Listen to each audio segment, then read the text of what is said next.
Hello students, welcome back to Career Power Hyderabad powered by ADA 24/7. So students, today we'll see the important daily current affairs. But before going into the video, let us have a brief discussion about this current affairs discussion. So we follow 5-stage method of current affairs discussion so that you can learn your current affairs 10 times effectively. So in these 5 stages, so the first 3 stages we'll discuss in this video. And the fourth stage will be MCQs every day at 7 p.m. in our Telegram channel. So do answer the MCQs at 7 p.m. in our Telegram channel. And the final stage, section-wise revision, will be on every Monday. We will have section-wise revision. So in the first stage, headlines with blank, we provide a current affair with a headline so that it will create a question in your mind. And to get the answer, you need to see the second stage, detailed analysis, where we provide the current affair along with static GK points. And in the third stage, we will have a revision one word key points. So we will revise current affairs in the form of keywords so that you can remember it for more number of days. Then in the fourth stage, important MCQs will provide current affairs in the form of MCQs. You need to answer them. So at 7 p.m. every day, answer our MCQs which we provide in the Telegram channel. So do join the Telegram channel. The final stage is section-wise revision. So every Monday, so the week-long current affairs, we study them in section-wise so that you can remember them effectively. So this is our 5-stage method. So please subscribe our YouTube channel, like our videos, share our videos. Join the Telegram channel because at 7 p.m. every day we have MCQs. And download the Career Power Hyderabad app. We'll provide the link in the description as well as comment section. So let us see the headlines today. Stage 1. So the first headline, so who opens the new cyber security multi-donor trust fund? So which organization has opened this cyber security multi-donor trust fund? So Ismail Sabri Yaqub was appointed as the new prime minister of which country? So Ismail Yaqub is the prime minister of which country? So which city airport was renamed as Maharaja Agrasen International Airport? So which city airport is now renamed as Maharaja Agrasen International Airport? So the Harvest Festival of Kerala. So what is the Harvest Festival of Kerala state? Next next current affair. So India's highest herbal park was inaugurated in which city? India's highest herbal park was inaugurated in which state, which village, okay? So next, who was appointed the CEO of BARC India? So who is the new CEO of BARC India? So Central Vigilance Commission, they reappointed whom as the chairman of the advisory board of for banking and financial frauds. So who is the new chairman of the advisory board for banking and financial frauds? So who launched the chatbot Urza? So who launched the chatbot Urza? So finance ministry, they launched a new fund. So what is the fund? So the International Day for Remembrance of Slave Trade and its abolition was observed on which day? So the International Day commemorating the victims of acts of violence based on religion or belief is observed on which day? World Sanskrit Day is observed on which day? Renewed athletics coach, he passed away recently. Who is the person? So former UP CM, Chief Minister, he passed away recently. Who is the person? And India's largest floating solar PV project to be commissioned in which city, which state? So we will see all these details, okay? So let us go into detailed analysis, which is our stage 2. So let us see the first current affair for today, international news. So World Bank has opened new cyber security multi-donor trust fund. Okay, so this multi-donor trust fund was launched by World Bank in partnership with 4 countries, Estonia, Japan, Germany and Netherlands. So this cyber security fund is mainly to enhance the cyber and digital security capability and capacity in the World Bank member countries and development of global knowledge, country assessments, technical assistance, capacity building, training, along with investments in infrastructure and technology. So mainly to develop the cyber security infrastructure, this particular fund was established by World Bank. Very simple. So World Bank headquarters, Washington DC, formed in 1944 and president is David Malpass, the World Bank president. So remember these static GK points. So let us go into the next international news where Ismail Yaqub was appointed the new Prime Minister of Malaysia. So recently we discussed that Yassin has resigned as the Prime Minister of Malaysia. So the new Prime Minister of Malaysia, Ismail Yaqub. So earlier he worked as the Deputy Prime Minister of Malaysia. So the former Prime Minister Muhyiddin Yassin, so he resigned because of losing majority in the House of Parliament. So now the current Prime Minister Yaqub, he gained the majority in Parliament, so he was appointed as the new Prime Minister by Malaysia's King Sultan Abdullah Sultan Ahmad Shah. So Yaqub, he belongs to the United Malaya National Organization, which is the country's longest governing party. So they regained their position, their top position. So Yaqub, he secured 114 lawmaker, 114 MPs strength. So with a slim majority, he is running the government. So he gained the support from the same coalition which collapsed the government earlier this week. See the irony here. So Malaysia capital Kuala Lumpur, Malaysia currency Malaysian ringgit. These are the static GK points to remember. So next is the state news where Hisar Airport has been renamed as Maharaja Agrasen International Airport. Okay, so this was announced by Haryana Chief Minister Manohar Khattar. So he announced this, that the Hisar Airport will be renamed as Maharaja Agrasen International Airport. So Hisar Airport is a domestic airport and first DGCA licensed public aerodrome of the state. So this airport will be renewed, will be upgraded as international airport by 30 March 2024. And let us discuss about this mythological figure, historical figure Agrasen, who is a legendary king of Agroha, so the city of traders. So he is a descent from Kusha, who is the son of Lord Ram. So Agrasen is the 35th generation after Lord Ram. So he is credited for establishing the kingdom of traders in North India called Agraha, and he is known for his compassion in refusing the slaughter of animals, which is mentioned in Yajnas. Okay, so mainly during Yajnas, he refused to slaughter animals. So this is about him, the history about the personality. So on his name, the airport will be named. So Haryana Governor, new Governor Bandaru Dattatreya, Haryana Chief Minister Manohar Lal Khattar. So remember these points too, GK points. So next state news where Onam is the harvest festival of Kerala. So Kerala's harvest festival is Onam. So this will be celebrated by the Malayali community around the world. So it is a 10-day festival, so mainly to mark the beginning of harvest season and also the appearance of the Vaman avatar of Lord Vishnu and also the homecoming of King Mahabali. So these are all the events will happen during the Onam festival. So this festival will begin on the Hasta Nakshatra and will end on the Shravana Nakshatra called Tiruvanam, and Hasta is called Atam in Malayali. So this year the festival will begin on August 12th and will end on August 23rd. So it's a 10-day festival. So in this 10 days, 5th day and 10th day are very, very important. On 5th day, we have annual boat race which is happening on the Pamba river in the Pathanamthitta district. So the Malayali community will participate in this boat race, and the 10th day is the most important day of the Onam festival. So on this day called Tiruvannam, the King Mahabali will visit the state of Kerala. So there is a great feast happening on this day called Onam Sandhya. So these are the importance of the 5th and the 10th days, please remember. And static GK points, Kerala CM Pinari Vijayan, Kerala Governor Arif Muhammad Khan. So please remember these points. So next state news where India's highest herbal park to be inaugurated in Uttarakhand. So in the Manna village of Chamoli district in Uttarakhand, so the India's highest high altitude herbal park is being inaugurated. It is at a height of 11,000 feet, very close to the Indo-China border. And Manna is the last Indian village bordering China, and it is adjacent to the Badrinath temple. So this park has 40 species, so mainly which are found in the high altitude alpine areas of the Himalayan regions. So this project is spread across 3 acres and provided by the Manna One Panchayat under the Compensatory Afforestation Fund Act. And the research wing of the forest department has developed this park, the herbal park.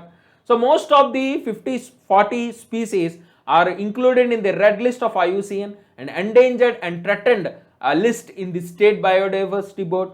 And Brahma Kamal, one of the species, is the state flower of Uttarakhand, Brahma Kamal flower. So Uttarakhand Governor Baby Rani Maurya, Uttarakhand Chief Minister Pushkar Singh Dhammi. So remember these static GK points. So next is an appointments where Nakul Chopra was appointed as the CEO of BARC India. So the television monitoring agency, it is not the research agency called BARC, not Baba Atomic Research Center. It is Broadcast Audience Research Council. So BARC India. So Nakul Chopra is appointed as the CEO of BARC India, so Broadcast Audience Research Council of India. Okay, so Nakul Chopra is the new CEO from 25th August.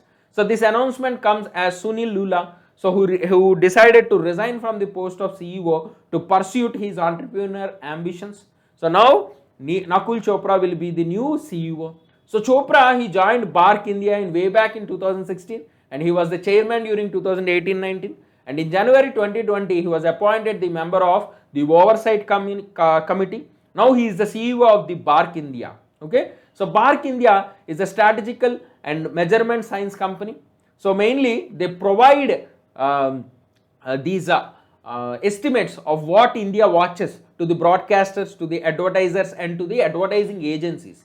So this is a registered company under the Ministry of Information and Broadcasting, self-regulated, not-for-profit joint industry body. So please remember these points. Established in 2010, headquarters Mumbai, and the current chairman is Punit Goenka. So these are the points about BARC India. So let us see important appointment about the chairman of advisory board. So Central Vigilance Commission has reappointed T.M. Basin as the new chairman of the advisory board. So advisory board for banking and financial frauds. So this reappointment will come in effect from August 21st for a period of 2 years. Okay, so Basin is a veteran banker and also a vigilance commissioner who worked between 2015-19, and also he is a chairman and managing director of Indian Bank prior to being a vigilance commissioner. So apart from Basin, so Madhusudan Prasad, D.K. Patak and David are members of this advisory board.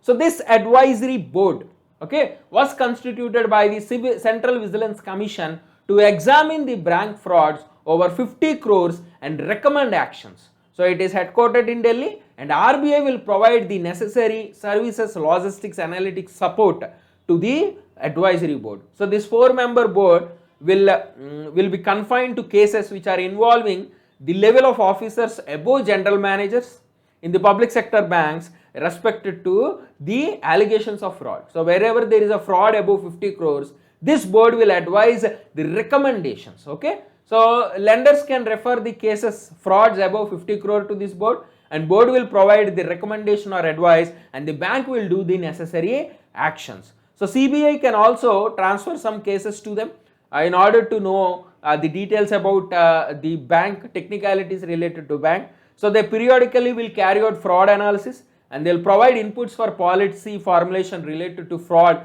to RBI. These are all the functions of this board. So let us discuss about Central Vigilance Commission, which is an apex vigilance institution created by executive resolution in 1964 on the Santanam Committee recommendation, and was given statutory status in 2003 and headquartered in Delhi. So please remember these static points about CVC. So next is a business news where Bharat Petroleum Corporation Limited, they launched Urza. So Urza is a AI enabled chatbot, mainly the first in the gas and oil industry, which will provide customers an interface for seamless self-service experience and faster resolution of queries, issues. So this chatbot is an intelligent virtual assistant with AI, artificial intelligence, natural learning processing capabilities, and it is trained on nearly 600 cases. Okay, so this virtual assist will offer services like LPG booking, price and payment status, delivery status of booked LPG, refill history, and it will allow users to change the LPG distributor, update mobile number, request services from Bharat gas distributors, and it will help to locate the nearest petrol pump, and also as well as provide the price of petrol and diesel. It will seek, you can seek also doorstep delivery of fuel. These are all the facilities provided under the app. So this is app for B2B, business to business and business to customer, and developed under Project Anubhav. So Project Anubhav is a new project of BPCL, so where they want to create a customer satisfaction, to create more facilities to the customers. So after 6 months pilot project on WhatsApp, now this particular chatbot is available in 13 languages. Okay, so let us discuss about BPCL, which is a domestic LPG customer base of 8.5 crores, having 6,000 distributors, 19,000 petrol pumps in India, and it will serve nearly 30% of the fuel requirement in the country. So they also serve 12 lakh B2B customers for fuel, lubricant, gas requirement across industries. So this is the history of BPCL.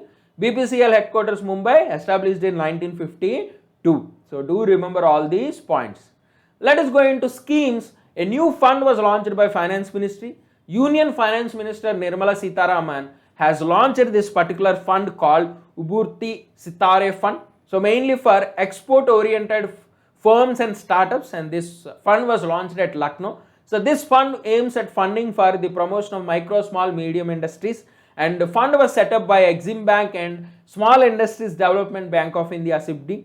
So this fund will be successful in UP, Uttar Pradesh, because UP has the highest number of MSMEs in the country. Okay, so this Ubburti Sitare program will identify Indian companies that have potential to be future champions in domestic arena while catering to the global demands. So it is a mix of both financial and advisory services, where they will invest in equity instruments, debt instruments, and provide technical assistance to the Indian companies. So remember these static points. So Exim is abbreviated as Export Import Bank of India, established in 1982, headquarters Mumbai, and SIDBI is abbreviated as Small Industries Development Bank of India, established in 1990, headquarters is in Lucknow. So please see the difference, Lucknow then Mumbai, very very important. Let us see important days. The International Day for Remembrance of Slave Trade and its Abolition is observed on 23rd August. So 23rd August is observed as the International Day for Remembrance of Slave Trade and its Abolition. So during the imperialistic regime which was run by the European nations, slave trade was a common practice. So the section of people mainly from Africa and Asia were reduced to slaves and brought in, sold, transported to the colonial settlements in Haiti, Caribbean and other parts of the world. So the International Day of Remembrance of Slave Trade and its abolition was observed on August 23rd because a significant event happened on this day. So that event is called the Santo Domingo, where it is currently the Haiti and Dominican Republic. So in this region, in the Santo Domingo, in this region, which was a colony of France in the 18th century, an agitation happened against slavery. So during August 22nd and 23rd of 1791, there was an uprising. There was an uprising against slavery for the abolition of transatlantic slave trade done by Europeans. So this uprising led to Haitian Revolution, where blacks and mixed race people participated and they fought against the European rulers. Okay, so that is why this day is commemorated as the International Day for Remembrance of Slave Trade and its Abolition on 23rd August. So please remember. So next important day is International Day commemorating the victims of acts of violence based on religion or belief.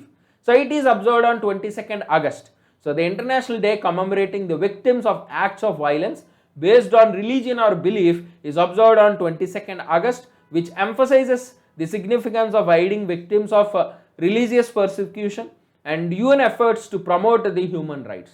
So it is made official in 2019. This day is made official in 2019 to commemorate the victims of the act of violence based on religion and also to promote their human rights.